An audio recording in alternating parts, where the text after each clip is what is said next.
말씀 듣기 전에 다시 한번 기도합니다.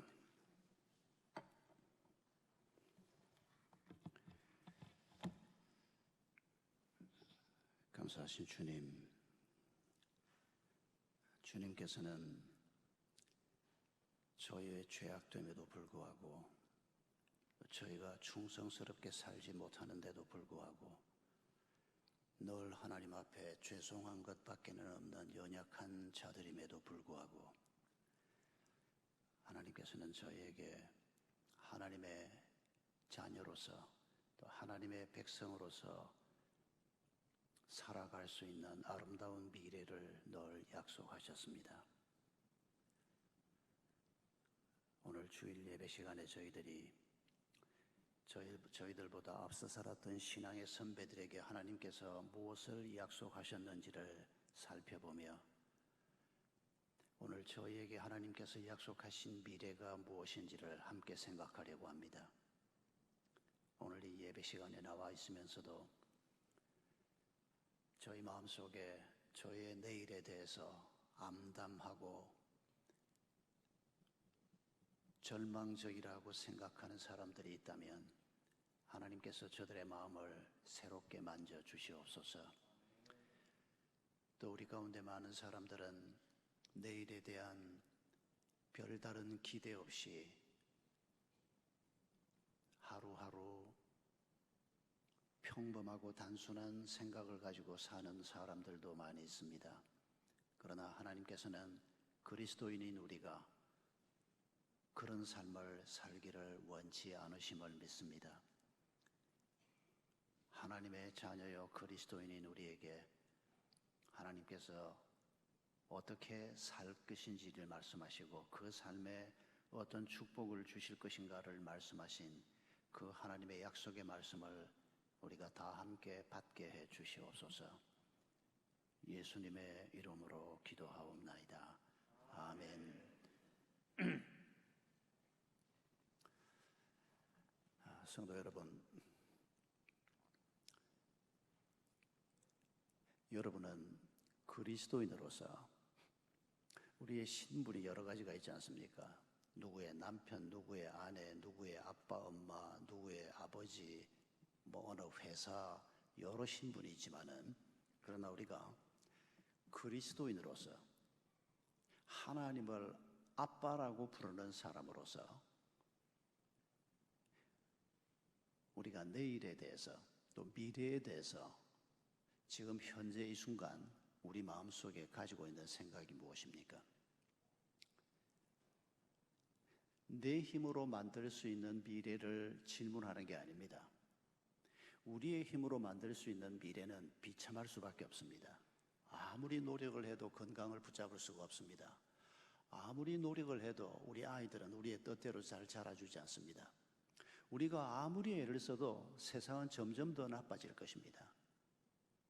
우리의 노력으로 내가 내일 혹은 일주일 후 혹은 1년 후 내 삶을 어떻게 만들어갈 것인가? 그 질문은 아예 하지 않겠습니다. 그러나 그리스도인으로서 우리가 아빠라고 부르는 하나님께서 우리의 내일에 대해서 뭐라고 말씀하시는가? 그걸 알고 계시냐는 것입니다. 그리고 하나님께서 말씀하시는 그 우리의 미래를 믿고 계시느냐는 것입니다. 그래서 하나님이 말씀하신 그 미래를 생각하면 마음에 기쁨이 있느냐? 오늘 좀 힘이 들고 어려움이 있더라도 하나님이 말씀하신 나의 미래, 하나님이 말씀하신 내 자녀들, 내 손주들의 미래를 생각하면 우리 마음속에 기대가 생기고 우리 마음속에 기쁨이 있느냐? 그 질문을 지금 해보는 것입니다. 여러분, 우리가 오늘 읽은 이 신명기 말씀은 지금부터 한 3,500여 년 전에 하나님께서 이스라엘 백성들에게 주신 말씀입니다. 시점이 대단히 중요합니다. 신명기를 주신 때가 언젠가 하니까 이스라엘 백성들이 출애굽하고 난 다음에 약 40여 년이 지난 시점입니다. 그리고 이제 곧 여호수아의 인도하에 가나안 땅으로 들어가는 시점입니다. 그 시점에 하나님께서 모세의 입을 통해서, 아직 모세는 살아있습니다. 신명기 말씀을 전할 때까지는 이 말씀을 전하고 모세는 떠납니다. 모세의 입을 통해서 하나님께서 너희가 앞으로 저 땅에 들어가면 내 백성으로서 이렇게 살아라. 내가 너희를 축복하겠다. 특별히 오늘 13절에 보면 행복이란 단어를 하나님이 쓰고 있습니다. 우리를 행복하게 만들겠다는 것입니다. 3,500년 전에 하신 말씀이 나하고 무슨 상관이 있는가? 혹시 이런 생각이 든다면 여러분 그 생각은 아주 잘못된 생각입니다. 우리가 생각하기에는 3,500년 전이 까마득한 옛날이고 그때 말씀하신 그게 오늘도 유효한가? 유효합니다. 여러분 우리가 보기에는 까마득한 옛날에 하나님이 말씀한 것 같지만은 여러분 사도들이 신약에서 그렇게 표현했지 않습니까? 하나님께서는 이 3,500년 전이 한 3, 4분 전처럼 느껴질지 모릅니다. 우리가 생각하는 시간은 지구의 시간입니다. 여러분 이제는 과학이 발달을 해서 지구만 벗어나도 이 시간이 없어지는 거 여러분 아시지 않습니까? 그러니까 이 시간도 하나님의 창조물인데 우리가 3,500년이라고 느끼는 것하고 하나님이 느끼는 게 큰 차이가 있고 어쩌면 어제 같고 그제 같을 수 있는 3,500년 전에 말씀하신 하나님께서 오늘도 동일하게 말씀하시고 5,000년이 지난 후에도 동일한 하나님께서 동일한 약속의 말씀을 우리에게 자기 백성에게 주고 계시다는 것을 우리가 기억해야 합니다. 여러분 이 신명기 말씀을 처음 받은 사람들은 출애굽 제2세대입니다. 아마 여러분 기억하실 겁니다. 이 말씀을 받기 한 38년쯤에 그러니까 가나안 땅을 나와서 시내산 기슭에서 한 2년 가까운 시간을 보냅니다. 거기에서 십계명도 받고 거기에서 말씀도 받고 거기에서 성막도 짓고 그런 시간을 좀 지난 다음에 한 2년쯤 지났을 때 가데스 바네아까지 옵니다. 가데스 바네아는 가나안 땅 입구에 있습니다. 거기에서 모세가 각 지파에서 한 명씩 12 정탐꾼, 12 스파이를 뽑아서 40일 동안 가나안 땅을 정찰을 시킵니다. 40일 만에 이 사람들이 돌아왔는데 보고가 2대 10으로 나뉩니다. 여호수아 갈렙 두 사람은 뭐라고 보고를 하는 거 아니까 저 땅이 아름다운 땅이다. 저 땅에 강한 사람들이 살고 있지만은 하나님께서 우리에게 주시겠다고 약속하셨으니 우리가 저 땅을 올라가서 취하자. 두 사람은 이렇게 보고를 했고 10명은 뭐라고 보고를 합니까? 저 사람들이 얼마나 덩치가 크고 성이 얼마나 튼튼하고 저 사람들의 강함에 비교하면 우리는 메뚜기 같다. 우리가 저 사람들을 이기고 저 땅을 차지한다는 것은 아무리 하나님이 약속했다고 하지만 이건 불가능한 일 같아 보인다. 10명이 이렇게 보고를 합니다. 아니 10명이 아니라 100명이라도 그들이 뭐라고 보고하건 간에 그 말씀을 듣는 하나님의 백성들이 말도 안 되는 소리 그만둬라. 하나님이 주시겠다고 하는데 하나님이 그동안에 홍해를 가르시기도 하고 얼마나 놀라운 일을 행하셨는데 무슨 그런 말도 안 되는 소리를 하냐. 그러고 말았으면 이스라엘 역사의 가장 참혹한 비극은 피할 수가 있었습니다. 그러나 그날 밤에 이 보고를 듣던 그날 대부분의 이스라엘 백성들은 절망하고 통곡하고 밤새도록 웁니다. 민수기에 기록이 되어 있습니다. 우리를 죽일 곳이 없어서 하나님 여기까지 데리고 나와서 우리를 죽이는 겁니까? 우리의 아내들과 우리의 자식들은 전부 저 사람들의 노예가 되고 말 것입니다. 그러면서 잠깐 두려워하고 회복이 되는 게 아니고 그 두려움을 극복하는 게 아니고 밤새도록 울면서 통곡을 하면서 하나님 앞에 불신앙의 모습을 보입니다. 그런 모습을 보면서 하나님께서 대노하셨습니다. 전혀 가나안 땅으로 들어갈 준비가 되지 않은 이 사람들을 보면서 하나님께서 가나안으로 가려고 했다가 다시 광야로 길을 바꿉니다. 그리고 38년 동안 광야길을 다시 걷는데 그때 하나님이 주신 말씀이 뭡니까? 가데스 바네아에서 그렇게 울면서 절망하던 그날 20살 이상의 남녀들, 성인들입니다. 자기들이 하나님을 불신앙했던 그 자신의 결정에 대해서 책임을 져야 하는 사람들 20살 이상의 모든 남녀는 여호수아 갈렙을 제외하고는 광야에 전부 죽어 묻히게 될 것이다. 그렇게 해서 38년의 시간이 지나는 겁니다. 그리고 다시 가데스 바네아에 지금 선 겁니다. 지금 여기에 서 있는 사람은 그때 20살 이상이었던 사람은 3사람이 있습니다. 모세, 여호수아, 갈렙. 모세는 이 신명기 말씀을 전한 다음에 이제 하나님에게로 돌아갑니다. 그리고 여호수아, 갈렙은 나이가 많았지만은 이 2사람이 지도자가 돼서 가나안 땅으로 들어가게 됩니다. 여러분, 신명기 말씀을 받았던 이 백성들 중에 내가 서 있다고 한번 생각해 보십시오. 우리 부모 세대, 우리 조부모 세대가 하나님이 그렇게 놀랍게 인도를 하셨는데도 결국 하나님을 제대로 믿지 않고 원망하고 불신하고, 그리고는 그 불신앙의 대가로 가나안 땅은 구경도 못하고 광야길을 걷다가 다 떠났습니다. 자기 손으로 할아버지를 묻고, 자기 손으로 아버지를 묻고, 어머니를 묻고, 할머니를 묻고, 그때 19살이었던 사람이 지금 38년이 지나서 이제 50대 후반이 돼서 이 자리에 서 있는 겁니다. 그리고 광야에서 태어난 사람들이 숫자가 더 많았겠죠. 이 사람들을 향해서 지금 하나님이 말씀하시는 겁니다. 내가 너희 조상 아브라함에게 약속한 대로, 내가 너희 조상들에게 약속한 대로 너희들이 복의 근원이 되게 하겠다. 너희가 복의 근원이 된다는 말은 나를 통해서, 내게 온 하나님의 복이 나를 통해서 흘러간다는 것입니다. 나 때문에 내 가족이 하나님의 축복을 나누어 받게 되고, 나 때문에 내 이웃이 하나님의 축복을 받게 되고, 나 때문에 내 회사가 축복을 받게 되고, 이런 얘기를 하나님께서 아브라함에게 일찍이 하셨습니다. 그리고 계속해서 아브라함의 후손들에게 말씀하시는 겁니다. 너희들이 아브라함이 받을 그 축복을 아브라함의 후손인 너희들이 받을 것이다. 그런데 여러분, 우리가 한 가지 기억해야 될 것은 아브라함의 후손은 육체적인 후손을 의미하는 게 아닙니다. 혹시 여러분 기억하고 계십니까? 아브라함의 아들이 전부 몇 명입니까? 성경에 기록된 숫자 8명입니다. 첫째 아들은 이스마엘입니다. 둘째 아들은 우리가 잘 기억하는 이삭입니다. 그리고 나머지 아들 6명은 누가 낳았습니까? 그두라라고 하는, 사라가 죽고 난 다음에 후처를 얻어서 결혼을 합니다. 아브라함이. 거기에서 아들 6이 또 태어납니다. 8명의 아들이 있었습니다. 그런데 아브라함이 받은 축복이 8명에게 다 흘러갑니까? 아닙니다. 한 사람에게만 흘러갑니다. 이삭에게 흘러갑니다.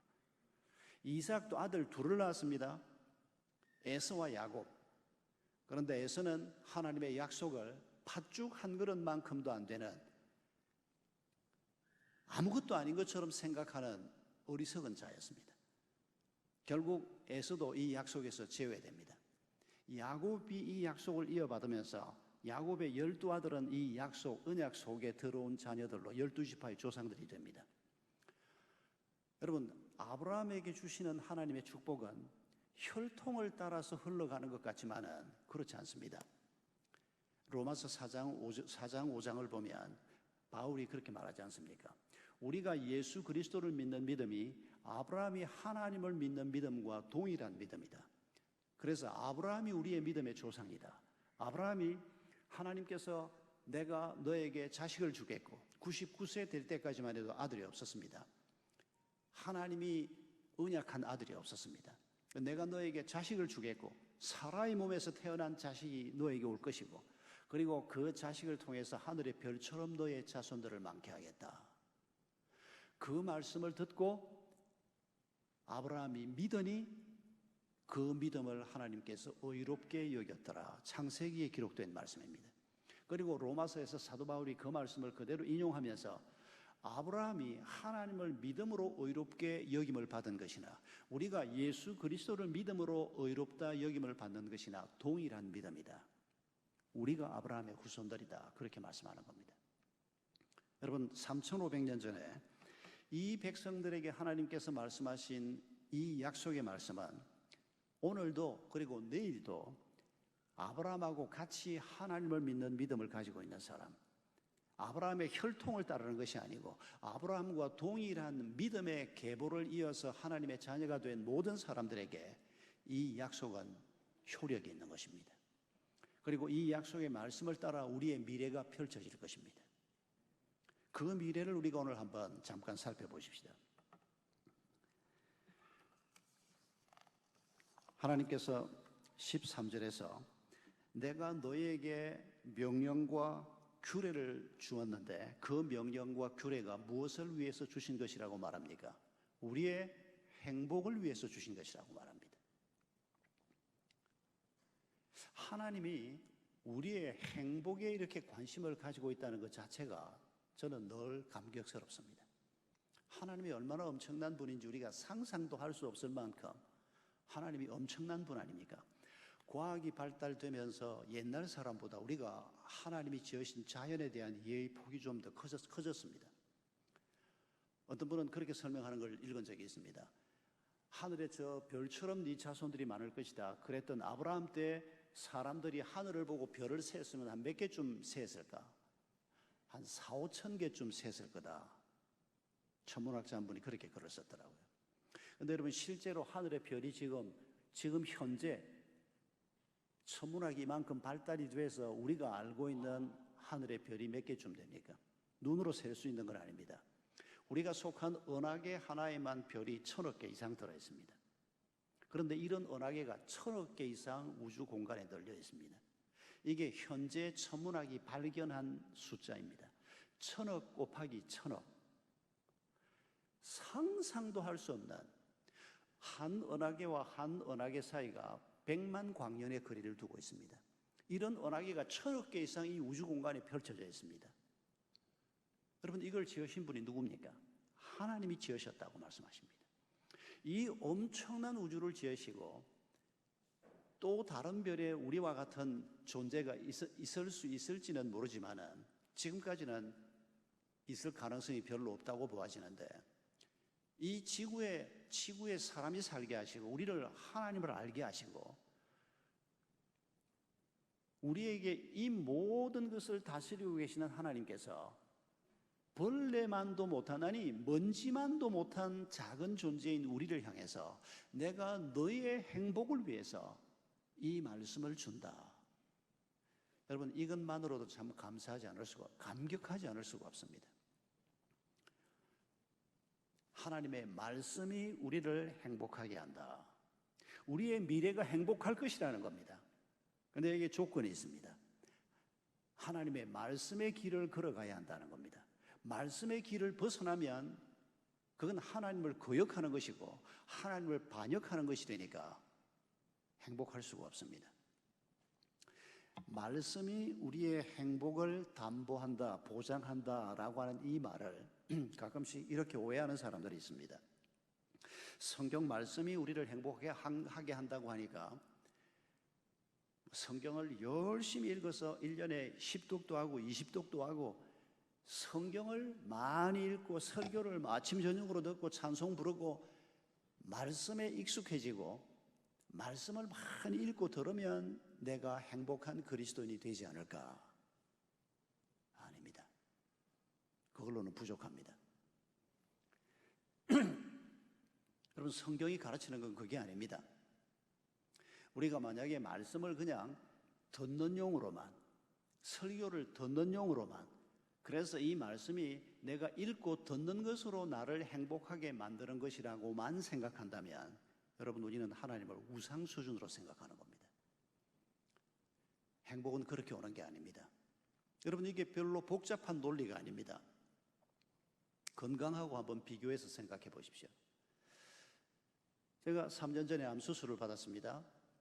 그러고 나니까 우리 성도들이 건강에 관한 책을 여러 권 선물을 해서 제가 은퇴를 하면서 서재 정리를 하면서 책 한 2권쯤은 지금도 집에 서재에 꽂혀 있습니다.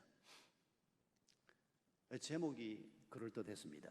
건강백서, 뭐 또 한 권은 이름이 뭔지 모르겠습니다. 제가 암 수술을 받고 난 다음에 건강해지려고 하면 어째야 됩니까? 건강백서 같은 좋은 책을 한 100독쯤 하면 건강해질까요? 그거 아니라는 거 다 아시지 않습니까? 내가 체중을 좀 줄여야 건강해진다고 의사가 얘기를 하는데 한 1년 안에 한 10kg를 뺀다. 어떻게 하면 됩니까? 이영자의 살 빼기 비디오를 매일 한 5시간, 6시간 한 달 내내 보면 살이 좀 빠집니까? 여러분 우리가 일상생활을 하면서도 이런 원리 정도는 알고 있습니다. 하나님의 말씀이 우리를 행복하게 한다고 하는 말은 이걸 우상을 섬기듯이 무슨 기계적인 이런 걸 가지고 아니면 엉뚱한 하나님이 말씀하는 것과 다른 방식으로 이해하면 안 된다는 겁니다. 말씀이 우리를 행복하게 한다는 말은 이 말씀을 주신 하나님에게 초점이 맞추어져야 하는 겁니다. 12절에서 뭐라고 얘기합니까? 하나님에 대한 우리의 태도를 얘기합니다. 하나님을 온 마음을 다해서 사랑하고 그 하나님을 예배하고 그리고 그런 하나님이 우리에게 주시는 말씀을 따라서 살면 우리가 행복해질 것이다. 이렇게 말씀하는 겁니다.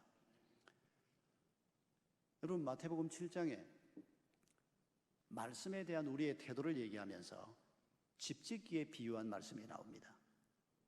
말씀을 따라서 어떻게 살면 집을 반석 위에 짓는 것이 되고 아니면 집을 모래 위에 짓는 것이 된다. 말씀을 매일 듣고 설교도 매일 듣고 찬송도 매일 부르고 이렇게만 하면 집을 반석 위에 짓는 겁니까? 모래 위에 짓는 겁니까? 모래 위에 짓는 것이라고 말합니다. 한 가지가 빠져있기 때문입니다. 집을 반석 위에 짓는 사람은 누구라고 마태복음 7장에서 얘기합니까? 말씀을 듣고 그 말씀을 순종하는 사람, 그 말씀을 따라 살려고 몸부림을 치는 사람, 이런 사람이 하나님의 축복을 받을 것이라는 겁니다. 여기에 또 한 가지 우리가 조심해야 할 게 있습니다.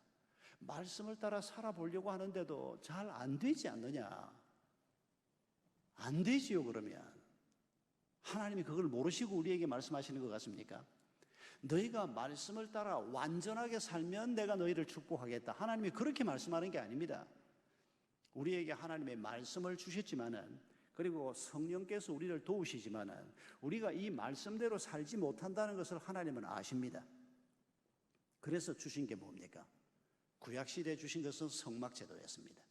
내가 죄를 지으면 그 죄 때문에 죽는 게 아니라 죄를 지을 수밖에 없는 자들인 것을 하나님이 아십니다. 그래서 회개의 길을 열어놓으신 겁니다. 내가 죄를 지었는데 하나님이 나를 죽일 수가 없어서 주신 제도가 뭡니까? 속죄제 제사를 드리라고 얘기합니다. 그러면 양 한 마리를 들고 나간다고 한번 상상을 해보십시오. 레위기에 있는 제사 제도를 한번 떠올려 보십시오. 내가 죄를 지었습니다. 내가 죽어야 합니다.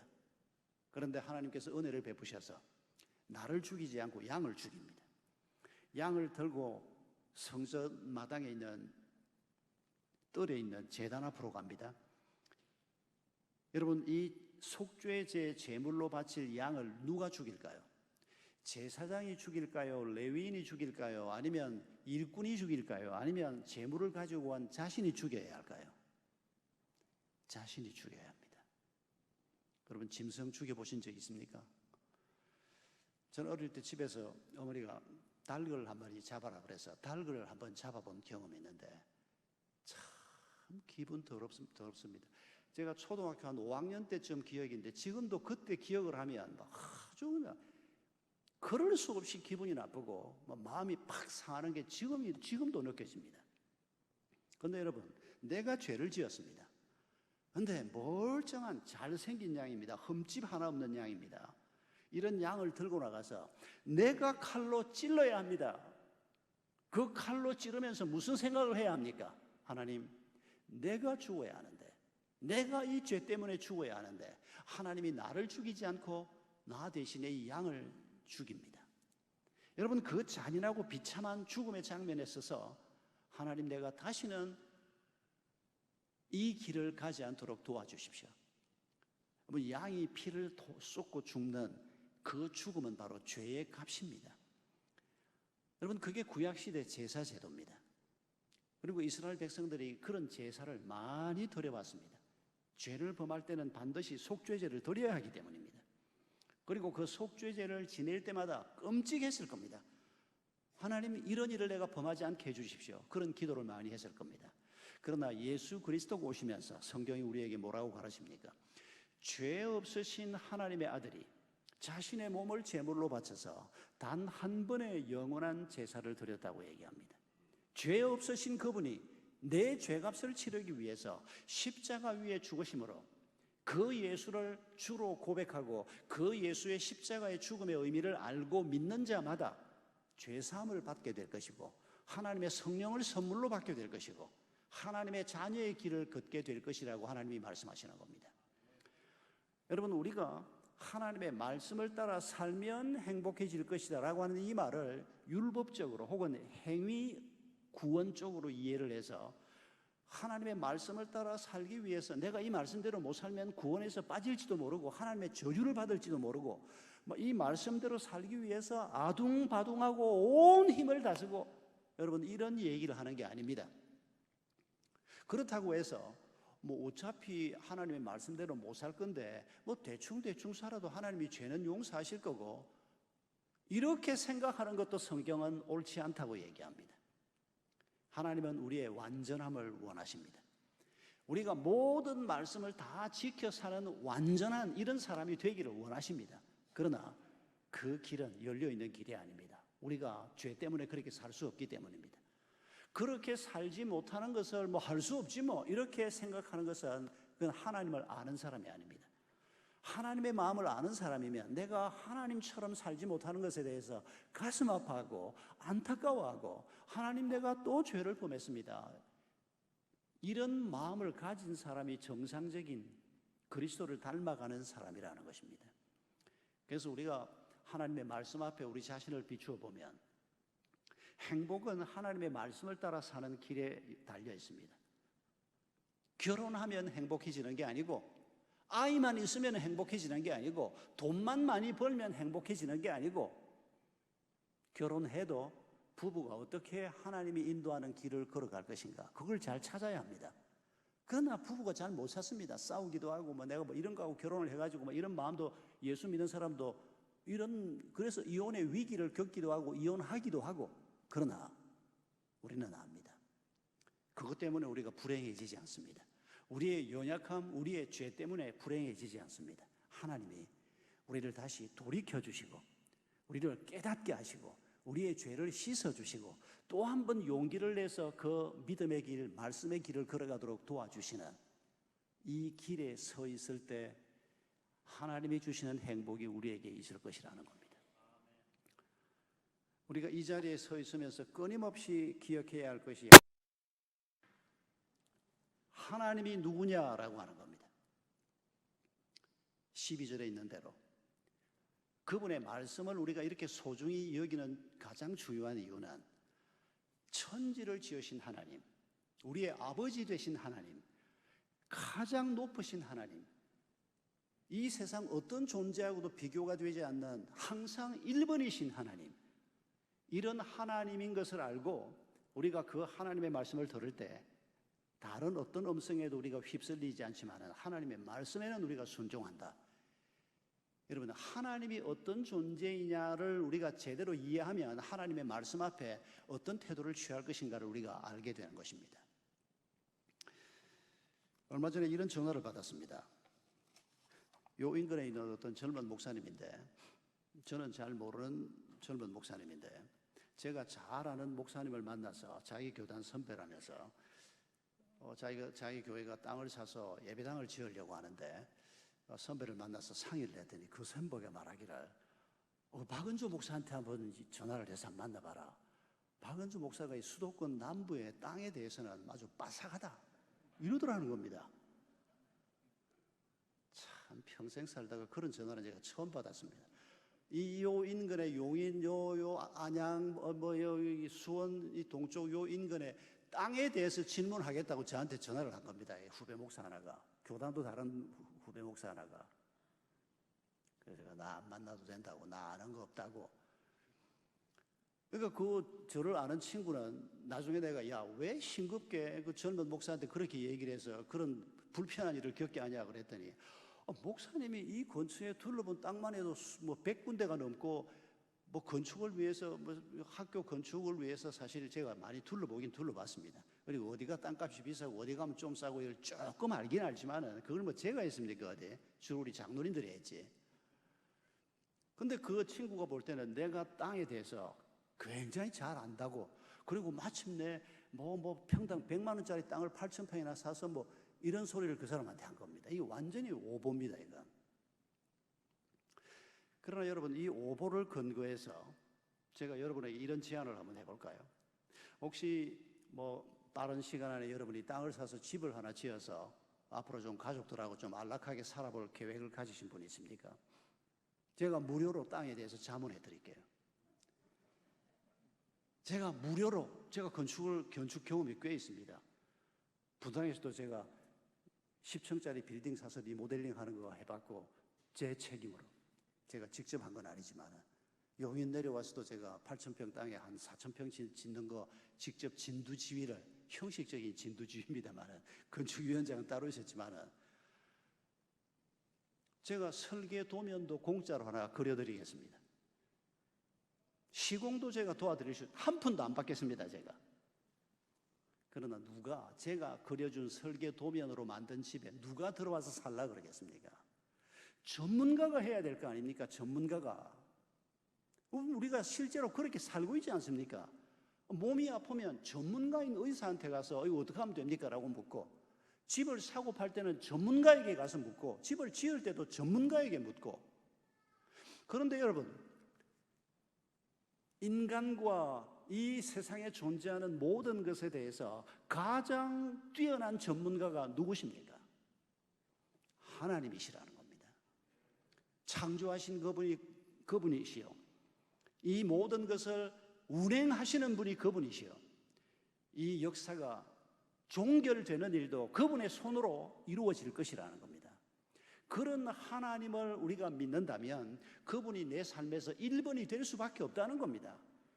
그분에게 예배하는 것이 내게는 너무도 중요하고 아름다운 일이 될 수밖에 없다는 것입니다. 이 미미한 존재인 내가 이 엄청난 우주를 지으시고 지금도 운행하시는 그분의 이름을 부르고 그분 앞에 기도를 하고 그분이 내게 말씀을 해주시고, 여러분, 이런 엄청난 일이 어디에서 있을 수가 있습니까? 이런 분을 기억하면서 그분의 말씀을 우리가 받고, 그리고 성령의 도우심으로 이 말씀의 길을 따라가는 것이 가장 복된 길이다. 그걸 믿는 자들을 하나님의 자녀라고 얘기하는 겁니다. 그러니 하나님의 자녀라면 우리에게는 행복이 약속되어 있다는 겁니다. 말씀의 길을 따라가면 된다는 겁니다. 말씀의 길을 따라가다가 실패하면 회개하면 된다는 겁니다. 뻔뻔스럽게라도 같은 실수를 몇 번을 했더라도, 하나님, 제가 또 실수했습니다. 하나님 용서해 주십시오. 약간 좀 믿으면 약간의 뻔뻔함도 있어야 합니다. 너무 뻔뻔하면 이것도 좀 문제입니다만은, 여러분, 우리가 같은 잘못을 자꾸 범하지 않습니까? 그렇지만은 하나님 앞에 좀 실수한 것 때문에, 하나님, 내가 도저히 하나님 얼굴 뵐 낯이 없어서 내가 이제는 교회도 안 가고 내가 신앙생활을 뜯어치우겠습니다. 그건 자식이 아닙니다. 애시당초 자식은 그렇게 말하지 않습니다. 큰 잘못을 범했어도, 그리고 심지어는 집을 뛰쳐나갔어도, 심지어는 아버지에게 못할 말도 퍼부어대고, 아버지 죽으면 줄 돈 그거 어차피 나한테 줄 건데 일찍 주세요, 이 고약한 아들놈이 그래가지고 집을 나가서 그 돈 다 쓰고, 그리고도 내가 돌아갈 곳이 있다고 생각하는 그놈이 자식 아닙니까? 그게 성경이 말하는 탕자 얘기 아닙니까? 여러분, 하나님이 우리의 아버지십니다. 우리는 그의 아들이요 딸입니다. 이런 우리를 향해서 하나님께서 우리에게 행복의 길을 지금 말씀하고 계시는 것입니다. 그래서 여러분, 우리가 말씀을 따라 길을 걸어갈 때 더 행복해진다라고 하는 이 확신을 가지되, 말씀대로 살지 못할 때 어떡하나라고 하는 두려움에서 벗어나는 것도 중요합니다. 진심으로 회개하고 다시 한번 말씀을 붙잡고, 우리 힘으로는 부족하지만 성령께서 우리를 도우실 때 이 길을 다시 한번 용기를 내서 걸어가 볼 수 있다. 그러면 여러분, 1년 전 다르고 6개월 전 다르고 지금 다르고, 조금씩 그리스도를 닮아가는 겁니다. 조금씩 실수가 옛날보다 줄어가는 겁니다. 완전한 사람은 어차피 이 땅에 없습니다. 영원한 그 나라에 들어가야 우리가 완전해질 것입니다. 그래서 우리가 하나님의 말씀 앞에서 다 이루었다 하는 것도 아니고, 그렇다고 해서 절망하는 것도 아니고, 하나님의 말씀을 붙들고 하나님 인도하심을 따라 한 걸음 한 걸음 길을 걸어가는, 그래서 하나님께서 우리에게 공급하는 행복과 평안을 누리는 이런 축복이 우리 모두에게 있기를 바랍니다. 최근에 아프가니스탄이라는 나라가 무너졌습니다. 20년 동안 미국이 점령하고 있다가 지난 8월 15일 날 카불까지 완전히 무너졌습니다. 저는 2007년에 아프간 피납 사건 때 저희 교회 성도 20명이 봉사활동을 갔다가 현장 선교사 3명하고 23명이 탈레반에게 억류되는, 그게 2007년 여름에 있었던 일입니다. 그리고 2사람이 순교했습니다. 그 사건 이후로 제가 아프가니스탄 그러면 몸서리가 쳐져서 아예 그 땅은 제가 발음하는 것조차 제가 안 하려고 했습니다. 텔레비전에서 아프가니스탄 뉴스가 나오면 뉴스시간에 텔레비전을 꺼버렸습니다.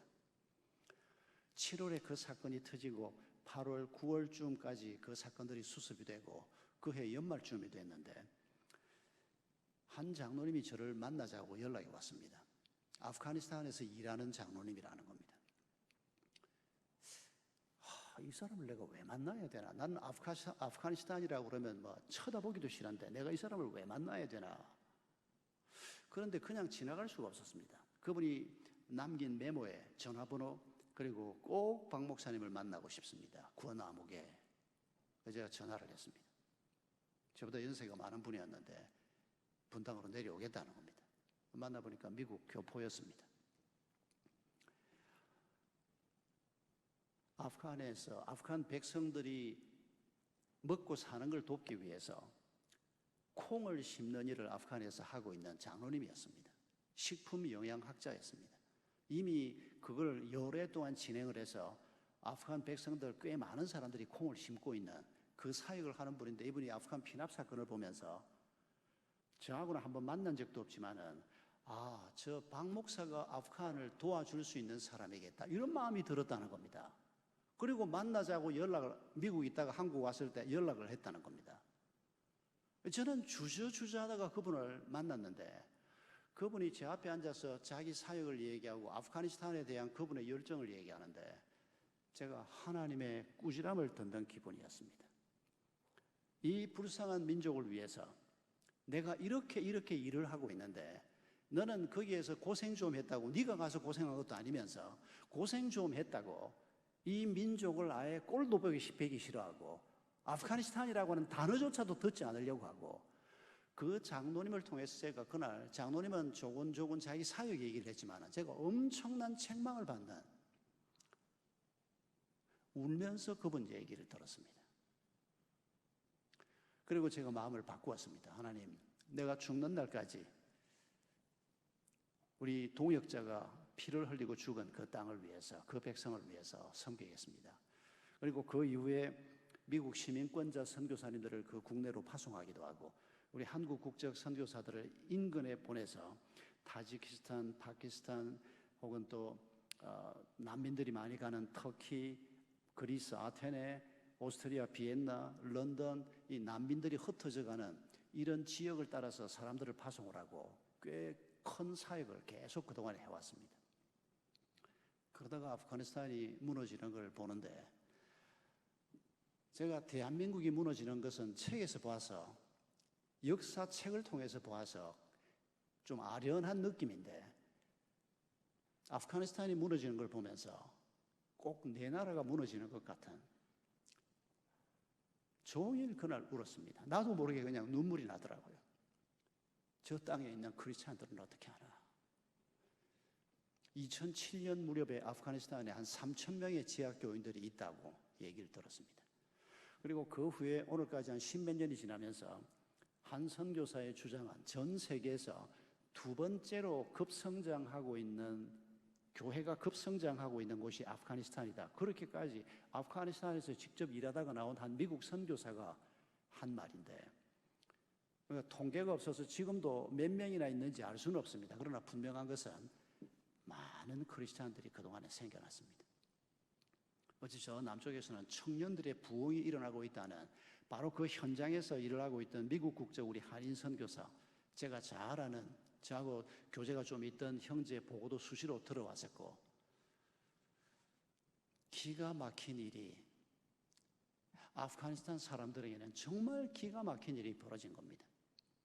그런데 여러분, 그 속에 어떤 사람들이 있는 거 아니까 한 며칠 전에 우리 한 사역자가 자기가 돌보는 아프가니스탄 가정의 소식을 하면서 저한테 연락을 보내왔는데, 한 젊은 부부가, 이제 나이가 3살 된 아이 하나 있는 젊은 부부입니다. 대학에서 행정직원으로 일하고 한국 NGO하고도 좀 일을 했던 적이 있는 아주 젊은 부부인데, 그러니까 나이가 한 30살 정도 뭐 이쪽 저쪽일 것 같은 이런 젊은 부부인데, 그 남편이 쓴 글인데, 제 아내가 조국을 너무 사랑하기 때문에 이 조국을 떠나고 싶어 하지 않습니다. 우리는 남겠습니다. 기도해 주세요. 이런 간단한 내용이었습니다. 그런데 마을에서 이미 탈레반은 이미 들어와 있고 이 사람이 크리스찬인 건 다 알고, 그래서 산속으로 도망을 친 겁니다. 산속에 세 식구가 있으면서 일단 탈레반에게 붙잡히면 안 되니까, 그러면서 아프가니스탄을 위해서 기도하고 순교를 각오하고 이 땅에서 우리는 떠나지 않겠다, 하나님이 그런 마음을 강력하게 주신 모양입니다. 많은 사람들은, 크리스찬들이 지금 계속 떠나고 있고 이미 떠난 사람도 많이 있습니다.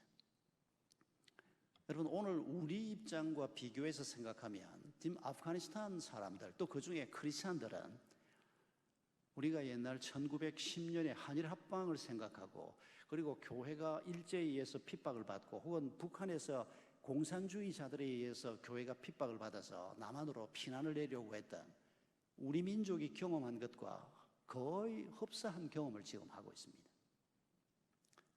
그러나 여러분, 믿음을 가지고 우리가 생각하면 지금 저런 엄청난 일이 벌어지고 있지만은 여러분, 저게 끝이 아닙니다. 하나님께서 다음 계획을 분명히 가지고 계십니다. 그게 뭔지 지금 알 수 없지만은 여러분, 그 소수의 그리스도인들이 죽음을 각오하고 내 조국에 남아서 내 조국을 위해서 기도하겠다, 우리를 위해서 기도해달라, 이런 그리스도인들을 제가 간접으로지만은 아는 사람은 2가정 정도입니다. 그 이상은 모르는데 꽤 있다고 합니다. 그분들 얘기를 들으면. 여러분, 하나님이 분명히 어떤 고난 속에 있든지, 믿음의 사람들이 어떤 상황 속에 있든지, 암에 걸렸든지 파산을 했든지 자식들이 부모보다 먼저 죽든지 기가 막힌 어려운 상황에 있다고 해도 하나님은 우리에게 말씀을 주시고 성령으로 우리를 인도하시고 우리가 행복하게 안전하게 살아갈 수 있는 미래에 대해서 우리 하나님은 오늘도 관심을 가지고 계시고 약속하고 계시다는 것을 기억하자는 겁니다. 이런 하나님께서 내 삶에 대해서 세밀히 오늘도 관심을 가지고 계시는, 그래서 우리가 감사할 수밖에 없는 이런 자리에 부름을 받고 예배를 드리고 있는 것을 진심으로 축하합니다. 이 은혜의 자리가 우리에게 있다는 것이 하나님의 놀라운 은혜가 아닐 수가 없습니다. 또 한 가지 우리가 기억하고자 하는 것은 14절을 보면 하나님께서 하늘과 모든 하늘의 하늘과 땅과 그 위의 만물은 본래 내 하나님 여호와께 속한 것이로되라고 말합니다. 여러분, 이 말씀이 우리에게 참 도전적인 것은, 이 말씀을 듣고 있는 사람들은 아직 땅 한 평이 없습니다. 텐트를 치고 있습니다. 그리고 그것도 이제 곧 거두어서 자꾸 옮기면서 그동안 태어나면서부터 계속 그런 삶을 살았고, 아직 땅 한 평, 집 한 칸을 갖고 있지 못한 사람들입니다. 그들에게 하나님이 가나안 땅을 주겠다고 약속하신 것뿐입니다. 그런데 지금 그들을 향해서 하나님께서, 얘들아, 저 모압 평야를 봐라, 저 산을 봐라, 저 건너편에 있는 가나안 땅을 생각해 봐라, 이 모든 것들이 다 내 것이다. 여러분, 하나님이 이렇게 말할 때 하나님의 마음이 어떤 마음이겠습니까? 우리도 이런 말씀을 듣지 않습니까? 열심히 한번 살아보려고 하는데 돈도 잘 안 벌리고 병에 걸리기도 하고 아이들도 뭐가 잘 안 풀리고, 그런데 성경을 보면 하나님이 모든 것을 지으셨다고 하고 하나님의 모든 것을 지금도 다스린다 그러고, 지금도 역사를 운행하는 분이 바이든도 아니고 시진핑도 아니고 하나님이라고 성경은 반복해서 얘기를 하고, 그런 말씀 앞에서 우리가 갖는 태도가 뭐냐 그 말입니다. 아니, 하나님은 모든 것을 다 가지고 계시다 그러고 날 보고 아들이라 딸이라 그러면서 왜 나는 아파트 한 칸 당첨도 안 되도록 왜 하나님이 일을 이렇게 하시나? 여러분, 이런 섭섭한 마음을 하나님께 대해서 가져본 적이 없습니까? 없다고 하면 저는 그걸 거짓말이라고 하겠습니다. 목사인 저도 하나님이 섭섭할 때가 한두 번이 아닌데, 여러분, 우리가 인간인데 우리 나름대로 그래도 하나님 앞에 기도하고 믿음으로 살아보려고 애를 쓰는데 우리가 실수하기도 하고 문제가 안 풀리기도 하고, 그런데 하나님은 모든 게 다 내 것이다. 한 번씩은 그런 성경 말씀을 읽을 때 짜증이 날 때가 있었습니다. 뭘 성경에는 뭐 이런 걸 써놨나, 이런 느낌을 받을 때도 있었습니다. 그러나 여러분, 한번 잘 생각해 보십시오. 나는 아직 아무것도 갖지 못하고 있습니다. 지금 우리가 좀 가지고 있다고 하는 것도 다 놓고 가야 합니다. 당신이 가진 게 아닙니다. 그게 내가 가졌대 해봐야 뭐 얼마나 가지고 있습니까? 그런데 이스라엘 백성들은 지금 텐트 하나밖에 없습니다. 약속의 말씀밖에 없습니다. 그런데 하나님이 얘들아 저 모든 게 다 내 것이다 이렇게 말할 때, 우리가 정상적인 그분의 아들 딸이라면 그분이 우리의 아버지시고 그분이 우리의 어머니시고 그분이 내게 모든 좋은 것을 주시겠다고 하는 분이라고 우리가 진심으로 믿는다면 그 말씀에 대해서 우리가 어떻게 반응해야 하겠느냐 그 말입니다. 뭐 하나님이 자랑질 칠 데가 없어서 지금 이 모든 게 다 내 것이다 라고 하는 얘기를 땅 한 평 받지 못한 이스라엘 백성들을 향해서 하겠습니까? 하나님은 그런 쪼잔한 분이 아닙니다. 제가 이 묵상을 하는 중에 문득 그 장면이 떠올랐습니다. 제가 코로나도 겹치고 은퇴를 하고 난 다음에 제 평생 텔레비전 본 시간보다 지난 한 2년 동안 텔레비전 본 시간이 훨씬 많습니다. 그래도 텔레비전을 그렇게 많이 보는 건 아닌데 옛날에 비하면 김광석이란 가수가 그렇게 유명한 가수라는 걸 제가 몰랐습니다. 어쩌면 노래가 그렇게 좋은지, 그렇게 가슴을 절절하게 울리는지, 그런 가수들을 요새 꽤 많이 접하면서 제가 트로트를 듣기 시작했다는 거 아닙니까? 제가 이 말씀을 묵상하면서 어느 장면이 떠올랐는가 하니까 미스터 트롯 결승전 마지막 순간이 떠올랐습니다. 아마 여기 보신 분들 꽤 있을 겁니다. 맨 마지막에 영탁하고 임영웅 둘이 남았습니다. 3, 4, 5, 6, 7 다 발표됐습니다. 1, 2위만 발표를 안 했습니다. 영탁하고 임영웅 두 사람을 세워놓고 김성주 아나운서가 이제 최종진을 발표하는 순간입니다. 최종진은 그러다가 임영웅 하는데 저도 박수 쳤습니다. 제 원픽은 임영웅이 아니고 김호중입니다. 김호중 노래가 저는 처음부터 그렇게 좋더라고요. 그 사람이 크리스찬이라는 것 때문에 그랬는지 아무튼, 근데 임영웅도 노래를 얼마나 잘합니까? 임영웅이 상을 타는 걸 보니까 저도, 근데 임영웅은 임영웅 하는 순간에 확 꼬꾸라지더라고요. 눈물을 확 쏟으면서. 근데 그 다음 순간에 뭘 보여주는 거 하니까 두 여성이 영웅이보다 훨씬 더 많이 눈물을 흘리면서 어쩔 줄 몰라 하는 장면을 보여주는데, 그분들이 누굽니까? 영웅이 엄마하고 외할머니였습니다. 영웅이가 울 때는 별 느낌이 없었습니다. 그런데 영웅이 엄마하고 그 외할머니를 보여주는데 마음이 먹먹해졌습니다. 영웅이가 3살 땐가 아버지가 돌아가셨다죠. 그리고 그 어머니가 평생 이 아들 하나 잘 키워보려고 재혼 꿈도 꾸지 않고 그 젊은 나이에 미장원하면서 시골에서 이 아들을 뒷바라지하고, 그런 딸을 지켜보면서 친정어머니인 그 영웅이 외할머니는 그 딸을 지켜보면서 그 세월을 같이 살아온 겁니다. 그런데 영웅이가 지금 트롯에서 1등을 먹었습니다. 그러니까 그렇게 우는 겁니다. 저는 영웅이가 트롯 최종진이 돼도 그건 제 일이 아닙니다. 영웅이가 제 아들도 아니고 제 조카도 아니고 앞으로 사는 동안에 한번 만날 가능성도 없고, 그냥 참 노래 잘하는 영웅이가 됐구나. 그런데 그 두 여성에게 영웅이 일은 바로 자기 일입니다. 내 아들 일이요, 내 손주 일 아닙니까? 여러분, 하나님이 우리에게 누구며 나는 하나님에게 누구냐? 그 질문을 여러분 이 장면을 떠올리면서 해보자는 겁니다. 하나님이 얘들아 이 모든 것이 다 내 것이다 그러는데 여러분 그게 우리 아버지 것이면 그게 누구의 것입니까? 우리의 것입니다. 우리가 상속자 아닙니까? 하나님이 모든 것을 내가 다 운행하고 있다 그 말을 들을 때 우리가 그게 우리 아버지가 하시는 일이구나. 내가 그런 집안의 자식으로 부름을 받았구나. 이게 정상적인 반응이라는 겁니다. 그런데 우리는 왕왕 내 손에 가진 것이 없다고, 내가 집안평이었고 내가 모아놓은 재산이 별로 없고 내가 가진 게 없다고, 하나님이 뭘 가졌다고 하나님이 뭘 한다고 얘기할 때 내 마음속에 불편함이 생겨나고 섭섭함이 생겨나고 심지어 원망이 생겨나는, 여러분 이게 바로 불신앙 때문에 생기는 겁니다. 하나님이 내 사랑하는 아버지라면 우리의 마음이 그럴 수가 없다는 겁니다. 여러분 하나님께서 얘들아 저 모든 것이 너희들이 지금 눈으로 보고 있는 이 모든 것이 다 내 것이다 라고 말하는 것은 아직 갖지 못한 가나안 땅, 이루지 못한 하나님의 약속을 보증하는 하나님의 격려라는 걸 기억해야 합니다. 이 모든 것이 하나님의 것이니 하나님이 주시겠다고 한 저 가나안이 결국 우리의 것이 되어야 말겠구나. 여러분 이런 믿음을 가지고 우리가 우리의 내일을 바라보자는 것입니다.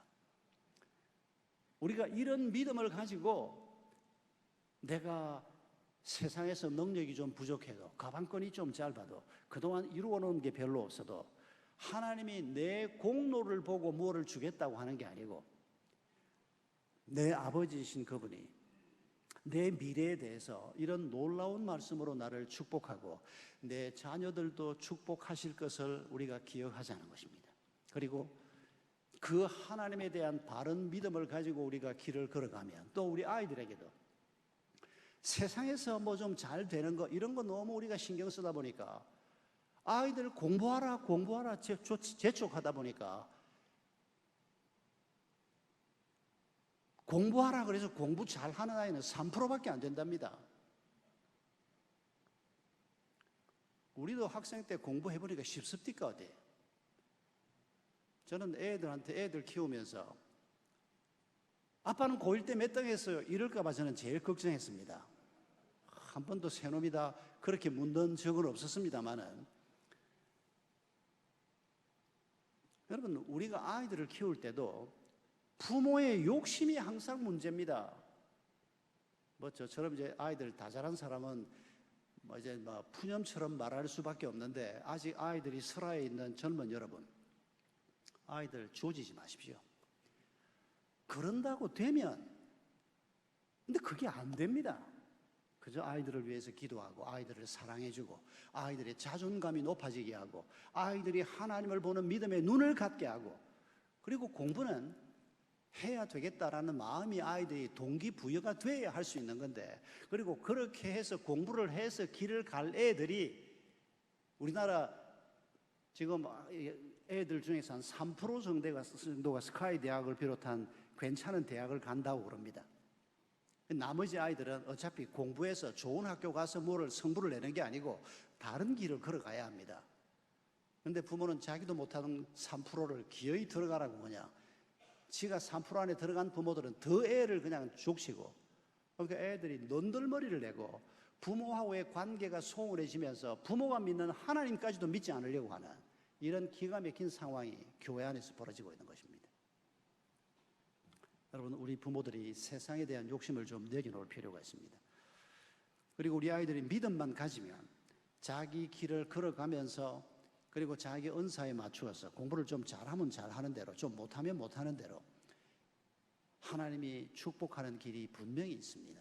그걸 우리가 너무 세속적인 방법으로, 부모가 생각하는 방법으로 아이들을 욱박지르다 보니까 아이들도 그냥 제대로 서지 못하고 기웃덩거리게 되고 부모 자식 관계도 문제가 생기게 되고 심지어는 하나님마저도 그 사이에 끼일 자리가 없는, 오늘 교회를 잘 다니고 있는 우리의 자녀들 중에서 중3 나이가 되면 40%가 하나님을 떠납니다. 그리고 고3 나이가 돼서 대학 갈 나이가 되면 10명 중에 9명이, 교회를 다니고 있는 아이들 얘기입니다. 10명 중에 9명이 하나님을 떠납니다. 그게 현재 우리의 통계입니다. 여러분, 우리가 그리스도인으로서 우리 자신의 미래에 대해서도 우리가 고민하고 하나님의 인도함을 잘 받는 믿음이 필요합니다만은, 우리의 자녀들을 놓고 기도할 때도 어떻게 기도하는 것이, 어떻게 판단하는 것이 믿음으로 판단하는 것인가를 잘 헤아려 볼 필요가 있습니다. 하나님이 지혜를 주실 것입니다. 그리고 마지막에 하나님께서 오늘 우리가 읽은 본문 마지막 17절로 19절에 고아와 과부와 나그네를 잘 섬기라고 말씀하십니다. 여러분, 이 말씀은 단순히 약자를 섬기는 선행을 베풀라는 말씀이 아닙니다. 여러분, 하나님이 연약한 우리를 도우셔서 우리를 자녀 삼으셨습니다. 하나님이 지옥불 속에 떨어져도 상관없을 이 쓰레기 같은 인간들을 하나님의 자녀로 삼아주시고 우리를 축복해 주셨습니다. 그리고 이제 우리에게 네 주변에 있는 연약한 사람들을 잘 살피고 도우라라고 하는 이 말은 단순한 선행의 문제만이 아니고 하나님의 마음을 연습하는 것입니다. 어려운 사람을 볼 때 우리가 그 사람을 위해서 기도하고, 어려운 사람을 볼 때 내 호주머니에 2,000원이 있으면 1,000원이라도 그 사람 손에 쥐어줄 줄 아는, 이게 여러분 하나님의 마음을 연습하고 하나님의 성품을 배우는 아주 중요한 학교라는 것을 기억해야 합니다.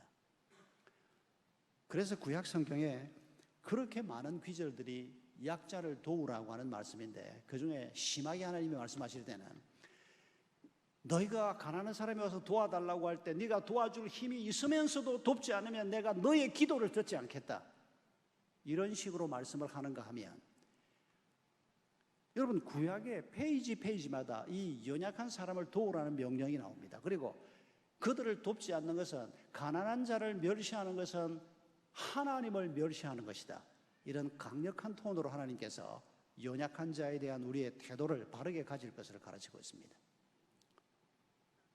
나 하나 사는 것도 정신이 없고 사는 게 빡빡한데 내가 누구를 돕는단 말인가? 만약 그런 생각으로 이 말씀을 듣는 분이 계시다면 당신은 아직 하나님의 자녀가 아닙니다. 당신은 아직도 하나님이 얼마나 크신 분인지를 모르고 있습니다. 그리고 당신은 아직도 하나님이 우리 삶을 얼마나 부욕해 할 것인가에 대한 기대가 없는 사람이거나 있다고 해도 조금밖에 없는 사람입니다. 여러분, 우리는 하나님이 공급하시는 힘으로, 하나님이 공급하시는 것들을 가지고 우리 주변의 연약한 사람들을 얼마든지 섬길 수가 있습니다. 돈으로만 섬기는 것이 아니고 마음으로 섬기는 것도 얼마든지 할 수 있고, 또 우리가 가진 게 많지 않더라도 그걸 가지고 짜장면 한 것이라도 사주면서 그들을 격려하면 여러분 그 격려를 하나님께서 사용하실 것입니다. 미국의 한 분이 간증 써놓은 걸 제가 읽고 도전을 받은 적이 있습니다. 사생아로 태어난 사람이 교회를 갔다가 교회 목사님으로부터 들었던 말 그 한마디 때문에 자기가 사생아라고 하는 신분에서 벗어나고 아버지에 대한 원망에서 벗어나고 하나님을 아버지로 모시면서 그리스도인으로서 제대로 된 삶을 살 수 있었다라고 고백하는 한 그리스도인의 고백인데, 목사님을 교회에서 마주쳤을 때 예배를 드리다가 얘가 울고 있었습니다. 예배가 끝난 다음에 목사님하고 얘가 얼굴이 마주쳤습니다. 근데 그때 목사님이 얘한테 이렇게 물었다는 겁니다. 네 이름이 뭐냐? 네 아버지가 누구냐? 이렇게 물었다는 겁니다. 그런데 이어서 목사님이 뭐라고 말했는가 하니까, 네 눈에 눈물을 보니까 네 아버지가 누군지 알겠다. 하나님이 네 아버지구나. 네 얼굴이 하나님을 닮았구나. 목사님이 이 어린 초등학생 아이한테 이렇게 얘기를 했다는 겁니다.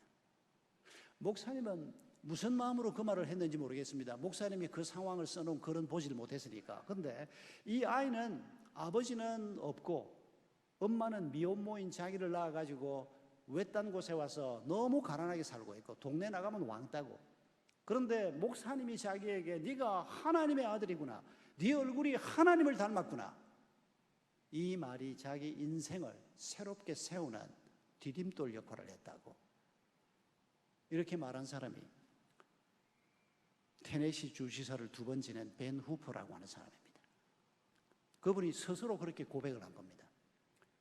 여러분, 우리가 하나님의 마음을 가지고 하나님을 의지하는 마음으로 연약한 한 사람에게 힘내,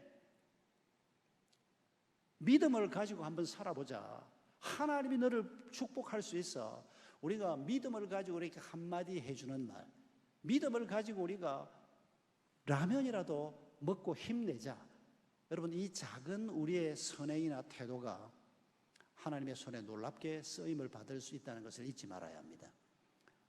도울 수가 없다고요? 천만의 말씀입니다. 도울 믿음이 없는 겁니다.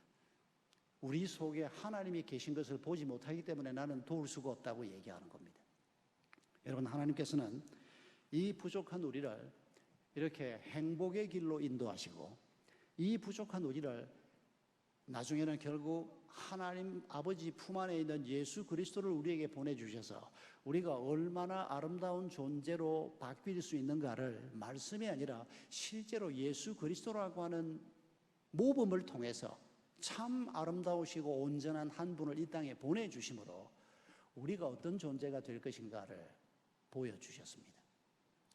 여러분, 우리가 앞으로 이 땅에서 몇 평짜리 집에 살 것인가, 얼마짜리 차를 타고 다닐 것인가, 이런 것에 너무 묶여서 살지 마십시다.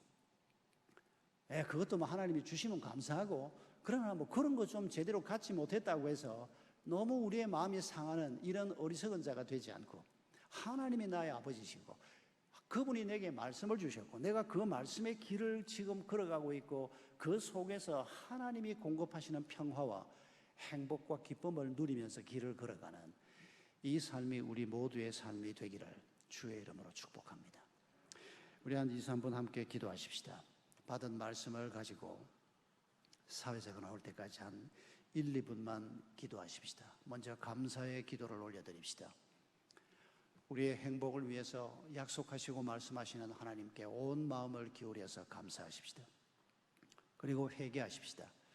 하나님이 이렇게 애를 쓰시는데 우리는 하나님의 방법이 아니고 나의 방법, 세상의 방법으로 행복해지기를 꿈꾸었던 우리의 어리석음을 회개하십시다. 그리고 간구하십시다. 하나님, 주의 성령께서 나를 도와주셔서 말씀의 길, 성령이 인도하는 길을 걸어가게 하소서. 넘어지더라도 낙심하지 않고 회개하고 다시 일어설 수 있는 믿음의 길로 인도해 주소서. 그리해서 하늘의 평안과 하나님이 공급하는 행복을 오늘 내 삶의 자리에서 내 가족들과 함께 우리 성도들과 함께 누리면서 살게 해 주옵소서. 우리 한 2, 3분만 함께 기도합니다.